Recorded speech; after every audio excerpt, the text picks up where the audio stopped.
Welcome to Bharat local news. నేను కృష్ణకుమార్. ఈరోజు మనం దక్షిణాదిలోనే దక్షిణ కాశీ అని పిలువబడేటటువంటి కాశీపట్నం క్షేత్రానికి వచ్చాం.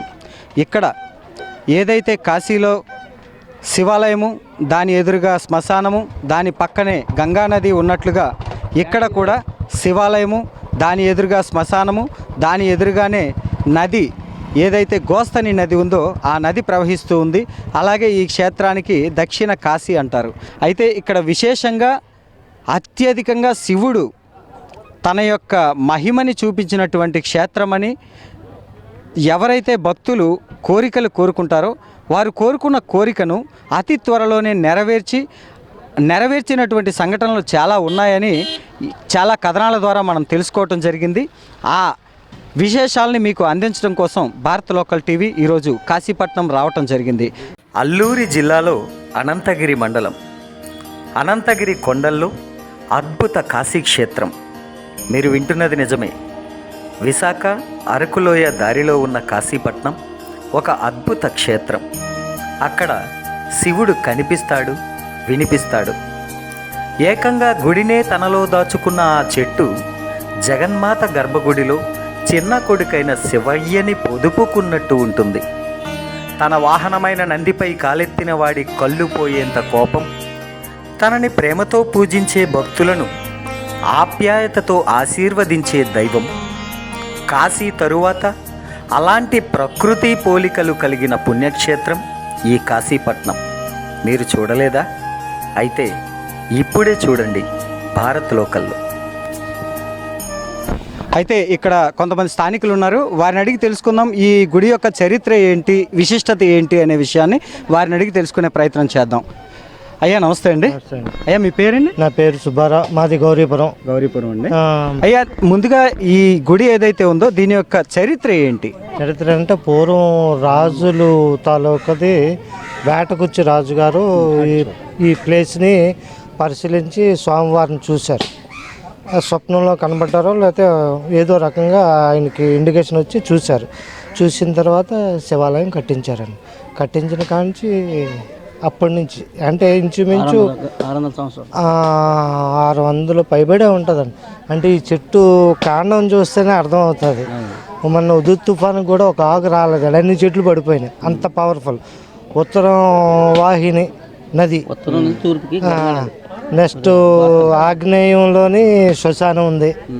అంటే కాశీ తర్వాత కాశీ అండి, అంత పవరు. కానీ మేము రాత్రులు కూడా పూజలు చేసేవారమే. అంటే శివుడికి రాత్రులు పూజ ప్రీతి. అంటే లోక కళ్యాణం కోసం ఆయన ఏవేవో చేస్తుంటారు నైటే.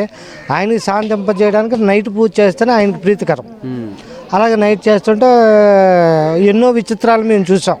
అవన్నీ చెప్పుకోవడం అనవసరం. అందులో ఒక్కటే మా కోసం మీరు చూసినటువంటి ఎన్నో విచిత్రాల్లో కొన్ని మాకు అంటే ప్రజలకు తెలియాలి కదా. ధ్యానంలో ఒక 5 కూర్చునేటప్పుడు స్వామివారు అంటే నందివారికి చెప్పేసి వెళ్తాం, నంది స్వామికి చెప్పేసి వెళ్తాం. చూసారా వచ్చిన వెంటనే నంది దగ్గరికి వెళ్ళాను. అలాగే నందికి చెప్పేసి వెళ్తాం, స్వామి లోపలికి వెళ్తున్నాం, మాకు రక్షణ మీరే కల్పించండి అని. అలాగే వెళ్ళి మేము ధ్యానంలో పూజ అంతా అయిపోయి ధ్యానంలో కూర్చున్నాక ధ్యానంలోంచి నాగేంద్రుడు చుట్టుకొని లోపలికి వస్తుంటే కాలు గిట్టతోటి నందీశ్వరుడు ఆపారు. అంటే మాకు ఇండికేషన్ వచ్చింది. అలాగని ఇంకా లాభం లేదు, స్వామి వస్తున్నారు అనేసి మేము ఇమ్మీడియట్లీ ఖాళీ చేసేసి, తాళాలు కూడా వేయలేదండి, ఖాళీ చేసి మామగారికి అప్పుడు మామ ఉండితే మామకి తాళం ఇచ్చేసి మేము ఇంటికి వెళ్ళిపోయాం. అమ్మ ఉదయం ఏ సమయం అండి? రాత్రి 3. అమ్మ ఉదయం 6 గంటలకు వస్తాం, పౌర్ణమి రోజు. ఆ రోజు రాత్రి 3 గంటలకు వెళ్ళిపోయాము. అమ్మ తెల్లవారు 6 గంటలకు వస్తాం, నువ్వు వెళ్ళకన్నావు. ఆ మామ కళ్ళు కనబడవు కానీ తడుముకొని వచ్చి చూస్తారు, స్వామి చుట్టుకొని ఉన్నారు. మాకు నిదర్శనం కోసం అమ్మని పంపించారు. అర్థమైంది? అవి అమ్మ 4:30కి దగ్గరుకుంటూ ఏడ్చుకుంటూ గోల పెట్టి వెళ్ళిపోయింది. ఇంత సర్పం ఉంటుంది. అంటే గేట్ వేసినా సూక్ష్మంగా లోపలికి వెళ్ళిపోతారు, వస్తారు. మేము ఏంటి ఇది అనేసి ఇసుకేసి చూసాం. 18 అడుగులు నాగండి, ఈ మాత్రం సైజు వస్తారు. సూక్ష్మంగా వెళ్తారు, సూక్ష్మంగా వస్తారు. అది ఒకటి. ఒక పౌర్ణమి రాత్రి ఆ ఎదురుకుంటే శిల ఉంది,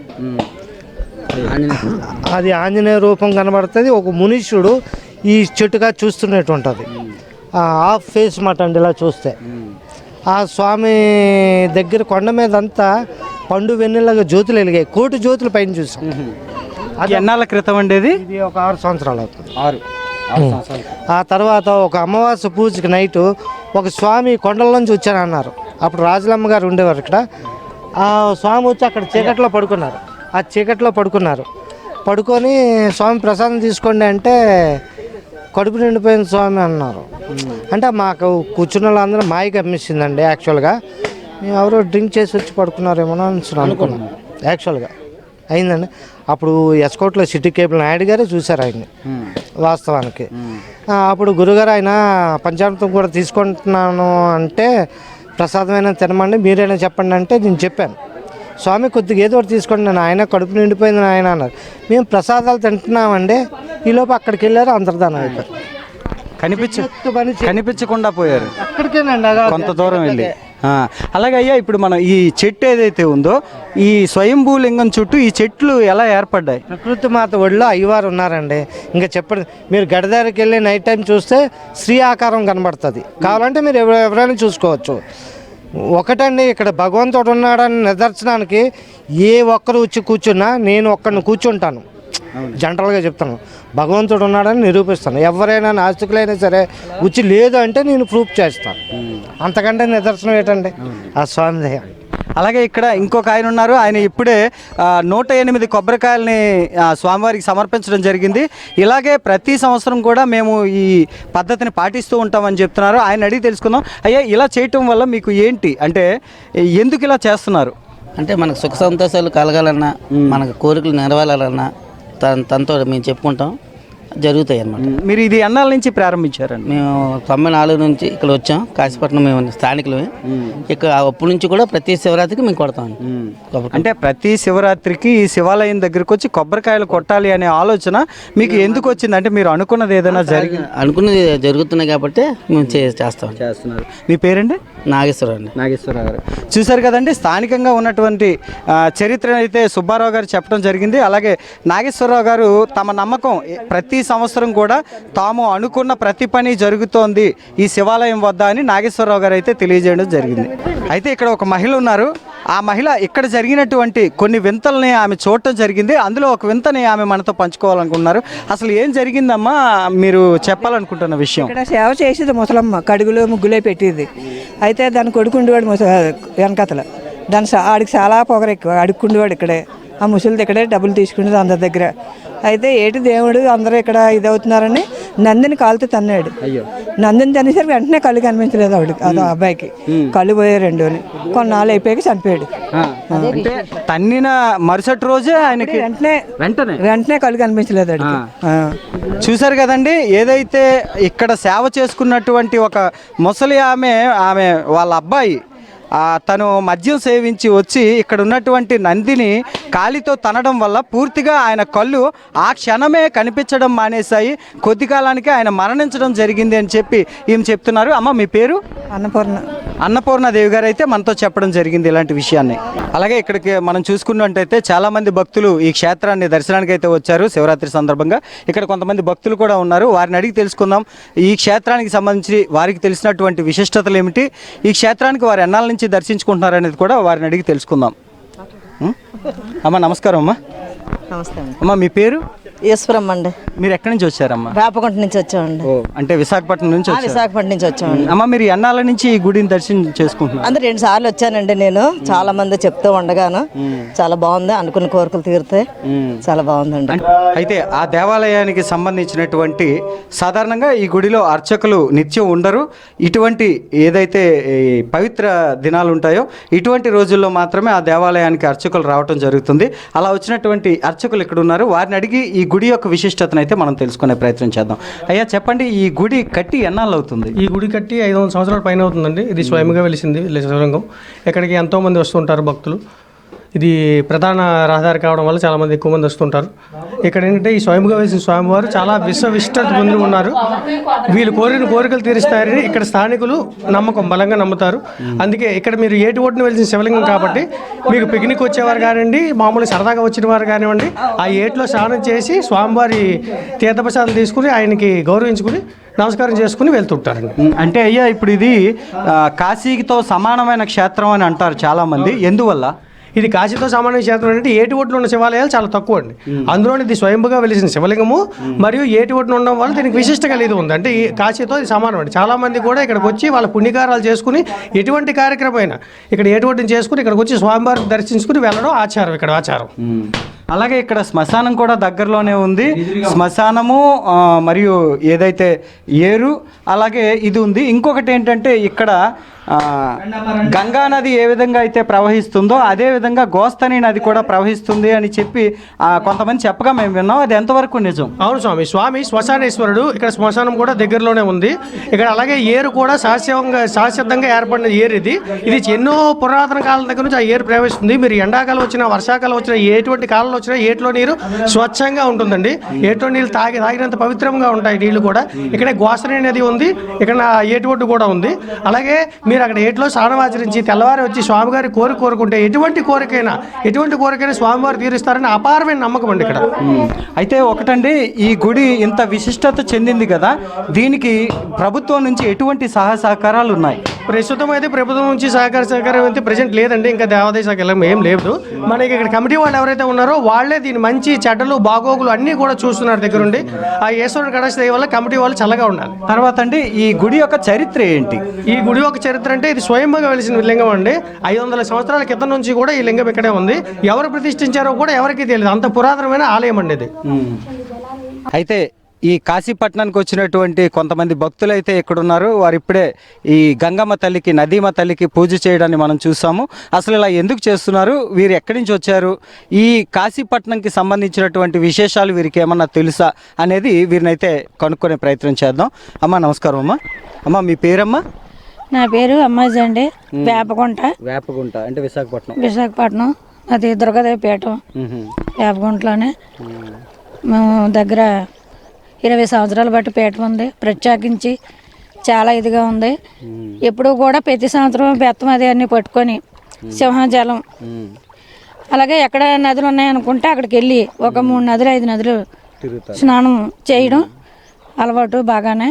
అలాగే ఇక్కడ కాశీపట్నం కూడా ఈ మధ్యలో 4 సంవత్సరాలు బట్టి ఇక్కడ చాలా విశేషమైన నది అని తెలిసింది. తెలుసుకున్న తర్వాత ఇక్కడికి వచ్చి ప్రతి సంవత్సరం 4 సంవత్సరాలు బట్టి ఇక్కడ రావడం, ఇక్కడ స్నానాలు చేయడం, అమ్మవారికి పసుపు కుంకుమ గంగమ్మ తల్లికి ఇవ్వడము, అలాగే ఈశ్వరుడు అనుగ్రహం పొందడం కూడా జరుగుతుంది. అయితే అమ్మ, ఈ కాశీపట్నం ఏదైతే ఉందో ఈ కాశీపట్నం కాశీకి సమానమైనది అన్న విషయాన్ని మీరు ఎప్పుడు తెలుసుకున్నారమ్మా? ఇక్కడికి వచ్చిన తర్వాత ఫస్ట్ సంవత్సరం మామూలుగా స్నానం చేసి స్వామివారి దర్శనం చేసుకున్నాం. 2వ సంవత్సరంలో ఒక మామలాగా ఉన్న ఆవిడ, అమ్మ నేను నడలేకపోతున్నాను, మీతో నేను వస్తానంటే మాతో తీసుకొచ్చాము. అప్పుడు ఆవిడ మనవరాలకి మాకు అందరికీ కలిపి ఇలాగని చెప్పింది, ఇక్కడ కాశీపట్నం అంటే కాశీ కన్నా ఎక్కువ విశేషమైనది ఇక్కడే ఉన్నదమ్మా. ఇక్కడ కాశీగా నిలవలసింది ఇక్కడ ఏదో ఒకటి తక్కువ రావడం వల్ల అక్కడికి అవ్వింది. ఇది కాశీ కన్నా ఎక్కువ ప్రవృత్తమైందనేసి అప్పుడు ఆ మామగారు చెప్పడం వల్ల మాకు తెలిసింది అంత ఇది. కానీ అది సార్ నమస్తే అండి. నమస్తే అండి. సార్ మీ పేరండి? నా పేరు ఆర్ కిషోర్ కుమార్ రెడ్డి అండి. నేను విజయనగరం నుంచి వచ్చాను. ప్రతి సంవత్సరం మేము వస్తుంటాం. ఇక్కడ చాలా అనుకున్నది అయినట్టు మనం కోరికలు ఏం కోరుకున్నా అది జరుగుతుంది. కాబట్టి మంచి విశిష్టత గల దేవాలయం.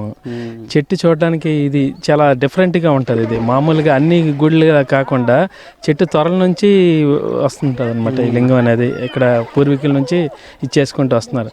గత 3 సంవత్సరాలుగా నేను వస్తున్నాను. ప్రతిదీ అనుకున్నది జరుగుతుంది. చక్కగా ఇక్కడికి వస్తే ప్రశాంతత ఉంటుంది. అంటే మీకు ఇక్కడికి రావడం వల్ల ఫలితం అయితే కనిపిస్తుంది. ప్రశాంతత ఉంటుంది. ముఖ్యంగా మిస్సెస్ ఒప్పుకోదు. ప్రతి సంవత్సరం తను ఇక్కడికి వస్తానంటది. తన దీంతో మేము వస్తాము. నెక్స్ట్ బాబు కూడా ఇక్కడికి వచ్చి చేసుకొని స్నానాలు గట్రా అన్నీ చేస్తుంటాడు. చాలా చక్కగా ఉంటుంది.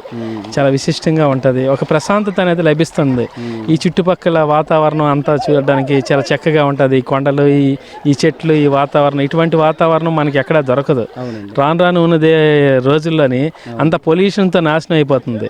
కాబట్టి ఇక్కడికి వచ్చినట్లయితే మనకి కొంచెం ప్రశాంతత, మంచి వాతావరణం, మంచి ఇది ఆరోగ్యం, అన్ని ఐశ్వర్యం అన్నీ జరుగుతాయి అని ఒక నమ్మకంతో ఇది దేవుడి దగ్గరికి వస్తున్నారు. అమ్మ చెప్పండి, మీరు అంటే మీ వల్లనే మీ ఆయన గారు వస్తున్నారని తెలిసింది. మీకు ఇక్కడికి రావాలని ఎలా తెలుసు? మీరు ఎలా తెలుసుకున్నారు ఇక్కడ కాశీపట్నం? వాళ్ళ ఫ్రెండ్ త్రూగా వచ్చారు ఒకసారి. సతీష్ గారు అని ఆయన తీసుకొచ్చారు. ఆయన వచ్చాక తర్వాత మా ఫ్యామిలీకి తీసుకొచ్చారు అందరికీ. ఈయన తీసుకొచ్చాక అంటే ఇక్కడ శివాలయంలో ఏంటంటే మనం సొంతంగా పూజ చేసుకోవచ్చు, అభిషేకాలన్నీ మన చేతితో చేసుకోవచ్చు, మరి ప్రశాంతంగా ఉంటుంది, నీట్గా ఒక పల్లెటూరు వాతావరణం, అది నాకు బాగా నచ్చింది. సో మేము ఇప్పుడు శివరాత్రికి కంపల్సరీ వస్తాము, వీలున్నప్పుడల్లా వస్తూనే ఉంటుంటాం. చూశారు కదా ఫ్రెండ్స్, కాశీపట్నం యొక్క విశిష్టతలు, విశేషాలు, అలాగే దీని యొక్క చరిత్రని తెలియజేసిన వారు మనకి చాలా విషయాలు అయితే చెప్పడం జరిగింది. ఇది దక్షిణముఖంగా ప్రవహించేటటువంటి గోస్తని నది, అంటే గంగ ఎలా అయితే ప్రవహిస్తుందో అదేవిధంగా ఇక్కడ గోస్తని నది ప్రవహిస్తుంది. అలాగే కాశీలో ఎలాగైతే ఒక శ్మశాన వాటిక ఉంటుందో అదేవిధంగా ఇక్కడ శ్మశాన వాటిక ఉంటుంది. కాశీ విశ్వేశ్వరుడైనటువంటి శివుడు ఇక్కడ ఉమాలింగేశ్వర స్వామిగా కొలువై ఉండటం జరిగింది. ఈ క్షేత్రంలో ప్రతి ఒక్కటి కూడా విశేషంగా వింతగా ప్రతి ఒక్కటి తాను ఉన్నాననేందుకు నిదర్శనంగా చూపిస్తూ ఉండటం జరుగుతుంది కనుక ఈ క్షేత్రాన్ని చాలామంది దర్శించుకోవడం అయితే జరుగుతూ ఉంది.